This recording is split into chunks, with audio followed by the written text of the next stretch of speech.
Sekarang kita masuk ke bab 3 dari Tekfer, yaitu medium fermentasi. Nah, medium fermentasi ini kita bagi jadi beberapa outline atau subbab. Yang pertama formulasi medium, yang kedua itu nutrien, dan yang ketiga itu tentang antifoam ya. Nah, kita mulai dari formulasi medium. Nah, kita mulai dari definisi. Medium itu apa?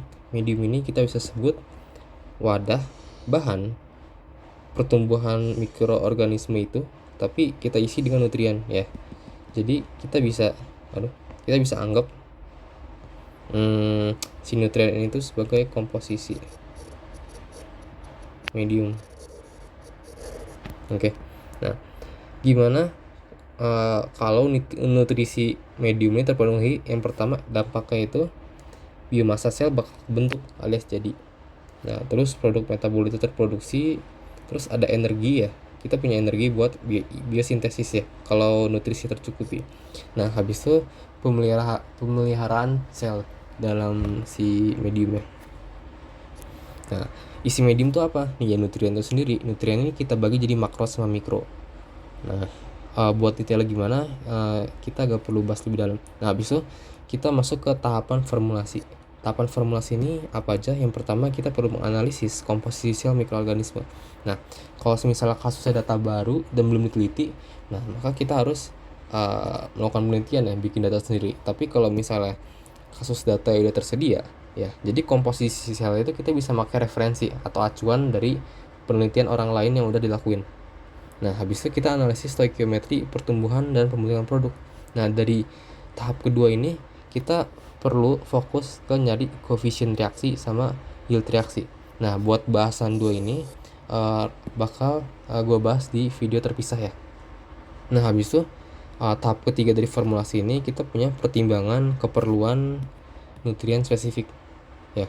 Jadi pertimbangannya tuh kayak misalnya gini, ragi butuh biotin, tiamin, sama riboflavin.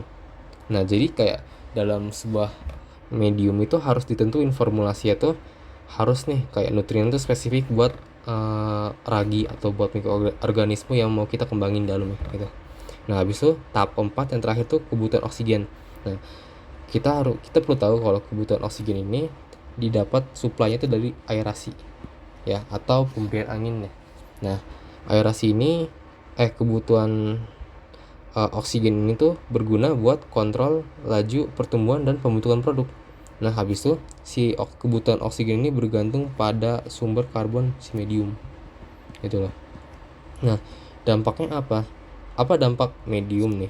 Apa dampak medium terhadap kebutuhan oksigen? Ya, yang pertama, kalau misalnya metabolismenya cepat ya si mediumnya, itu bisa ngabisin banyak O2 ya. Kalau O2 nya makin dikit ya, otomatis si nutrisi dalam mediumnya berkurang kan. Si mikroorganisme mungkin agak sulit buat berkembang. Habis itu terjadi rheology. Rheology itu anggap aja dia tuh ngaruh ke viskositas medium ya, yang dimana dari viskositas medium ini bakal impact ke aerasi sama agitasi ya. Habis itu yang terakhir tuh dampak medium terhadap kebutuhan O2 itu antifoam ya. Muncul foam ya. Jadi kalau terjadi munculnya foam atau busa, efeknya tuh bakal menghambat surface permukaan ya. Ini misal muncul busa.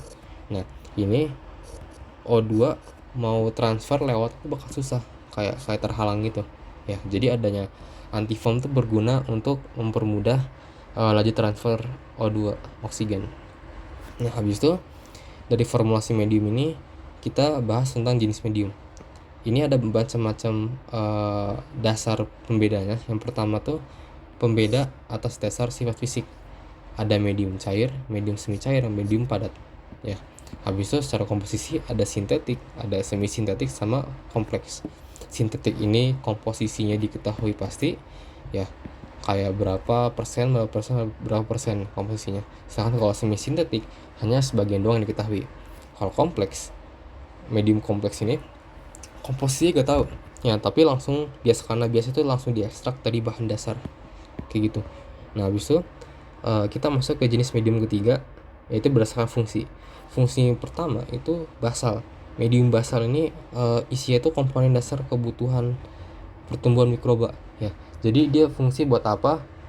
Fungsi itu ya buat dicampur sama zat lain biar jadi medium lain. Nah, medium lain yang kedua salah satunya ini nih, medium diperkaya atau enrich. Nah, medium diperkaya ini merupakan gabungan dari medium basal dan bahan perangsang pertumbuhan mikroba spesifik. Nah, jadi yang bakal tumbuh itu mikroba yang kita mau ya, yang mau kita targetin ya, yang jadi tujuan. Lalu ada medium selektif. Medium selektif ini merupakan campuran basa dan zat penekan pertumbuhan mikroba lain ya. Jadi ya biar kayak seleksi yang muncul tuh mikroba yang kita mau, yang lain nanti bakal dihambat pertumbuhannya. Jadi kurang lebih ini selektif sama diperkaya itu agak mirip-mirip ya tujuannya, biar muncul mikroba yang kita mau. Cuman caranya satu macu pertumbuhan, yang satu tuh menghambat pertumbuhan. Nah, lalu kita yang keempat, kita punya medium diferensial. Medium diferensial ini medium basal ini kita campur dengan zat pemicu ciri khusus mikroba. Nah, jadi kayak mikroba yang kita cari ini bakal muncul sendiri, muncul semacam ciri spesifik gitu. Nah, kalau udah muncul ya ini bisa diidentifikasi ya, kayak gitu. Nah, habis itu medium terakhir berdasarkan fungsi ada medium penguji. Medium penguji ini kondisi saat medium basal kita campurkan dengan senyawa yang kita uji. Ya. Tujuannya apa? Tujuannya tuh biar kita tahu hasil senyawa yang diuji dengan bantuan mikroorganisme gitu. Ujung-ujungnya juga sama ini sebenarnya, identifikasi. Gitu sih, ya. Oke. Nah, habis itu kita masuk ke subbab kedua. Subbab kedua ini nutrien. Nutrien ini itu kan kita udah bahas sebelumnya, itu komponen medium. Ya, yang dimana nutrien ini selaku komponen medium isi itu banyak, mulai dari air, sumber energi, sumber-sumber lainnya hingga inhibitor. Nah, air ini tuh merupakan sumber dari hidrogen oksigen ya dalam suhu medium. Lalu air itu gunanya apa? Buat hidrolisis enzimatik, terus buat transport nutrien dan metabolit lewat saluran gitu. Nah, habis itu sumber energi ini kita bagi berdasarkan energi dan donor elektron. Sumber karbon juga kita bagi berdasarkan energi dan karbon. Nah, habis itu ada sumber nitrogen. Nah, sumber nitrogen ini berlaku tujuannya buat sintesis protein, sintesis asam nukleat, sama koenzim. Kita sintesis itu, kita buat senyawa itu dengan nitrogen yang ada. Habis itu oksigen. Oksigen ini kita berguna buat akseptor senyawa akhir, akseptor elektron akhir. Habis itu biosintesis steroid. Nah, karena steroid itu senyawa yang mengandung oksigen, makanya bisa dibiosintesis. Nah, habis itu hidrogen. Hidrogen ini berlaku sebagai pembentuk senyawa organik ya. Nah, habis itu ada mineral. Mineral ini contohnya kayak magnesium, kalsium, dan lain-lain. Tujuannya itu buat biosintesis senyawa terkait yang berhubungan. Oke. Habis itu faktor pertumbuhan yang ke-8. Faktor pertumbuhan ini kita pakai buat sebagai stimulan atau menstimulasi pertumbuhan dan biosintesis ya. Contohnya kayak vitamin, hormon, dan lain-lain.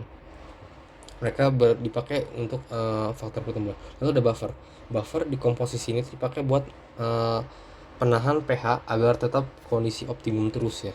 Kan kondisi optimum tuh kayak variabel proses yang dijaga ya, biar mikroorganisme itu nyaman dan tumbuh dengan maksimal gitu, optimal.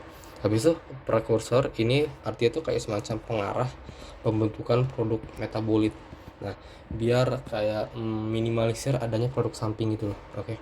Habis itu bukan langkah, ini komponennya ke-11 itu inducer. Inducer tuh enzim konstitutif atau enggak enzim induktif. Habis yang terakhir ada inhibitor. Inhibitor ini pelambat laju reaksi ya. Nah, habis itu di nutrien ini ada kriteria bahan baku medium. Nah, kira-kira kriteria bahan baku gimana sih? Yang pertama, yieldnya maksimum, udah pasti, biar untung ya. Habis itu laju bentuknya tuh maksimum, sama biar untung juga. Nah, habis itu kriterianya tuh gak ada produk samping. Kenapa gak ada produk samping? Ya biar hasilnya tuh bakal murni ya. Habis itu gak menghambat prosedur agitasi, aerasi, dan lain-lain dalam sewaktu-waktu di medium ini. Habis itu bahan bakunya ini harus murah, kualitas bagus, dan stok cukup buat lama. Jadi harus optimal, antara ketiga ini harus balance. Nah, habis itu perlu pengolahan sebelum dipakai atau enggak. Nah, kita misal tadi kan ada misalnya tuh kayak biokatalis enzim ya. Enzim ini ada yang terlarut kasar ya, sama enzim terlarut murni. Yang bedanya kasar nih masih punya dinding sel kan. Nah, si dinding sel ini ada pretreatment berupa harus dipecahin dulu. Nah, ini contoh dari pertimbangan perlu pengolahan sebelum dipakai atau enggak. Kayak gitu. Nah, habis itu kriteria ketujuh itu kemungkinan jadi bahan baku lainnya yang lebih cuan. Nah, jadi kalau misal bahan bakunya itu mendingan buat bahan baku lain nih produknya lebih cuan, nah mending ya udah ini jangan dipakai gitu. Habis itu yang 8, storage bahan bakunya itu perlu perlakuan atau prosedur khusus atau enggak. Jadi ini bakal nentuin dia bakal ribet atau enggak gitu buat disimpan. Oke. Habis itu sebab ketiga ini antifoam. Antifoam itu apa? Antifoam ini kita udah bahas ini ya, dampak medium terhadap kebutuhan oksigen. Ada antifoam. Antifoam ini tujuannya tuh buat menekan busa pada saat pencampuran dan fermentasi. Nah, kenapa busa ditahan? Nah, soalnya kalau busa itu gak ditahan, busa tuh bisa bikin volume mediumnya tuh menurun ya. Volume mediumnya menurun karena berubah fasa jadi kayak gelembung busa. Nah, gimana kalau terbentuk busa? Nanti bakal ganggu transfer oksigen ya, ini mana oksigen tuh dibutuhkan dalam nutrien kan ya, komposisi medium ya. Nah, habis itu selain itu bakal jadi apa? Ada resiko kontaminasi kalau ada busa gitu. Nah, cara kerja antifoamnya ada dua. Pertama, nurunin tegangan permukaan medium ya. Nah, jadi kan ini medium nih, set ya, terus ini ada busa, gelembung lah, gelembung. Nah, cara kerja si antifoam ini dia bakal nurunin tegangannya gini lah, kayak set, kayak bakal lebih rendah gitu si ujung atas gelembungnya gitu. Oke. Nah, habis itu ya cara kerja kedua tuh yang mencegah pembentukan gelembung busa. Jadi kayak si anggap aja si gelembung busa ini bakal berkurang dari 4 ke 3 gitu. Oke, semoga ngerti. Nah, jadi udah itu aja materi dari bab ketiga medium fermentasi.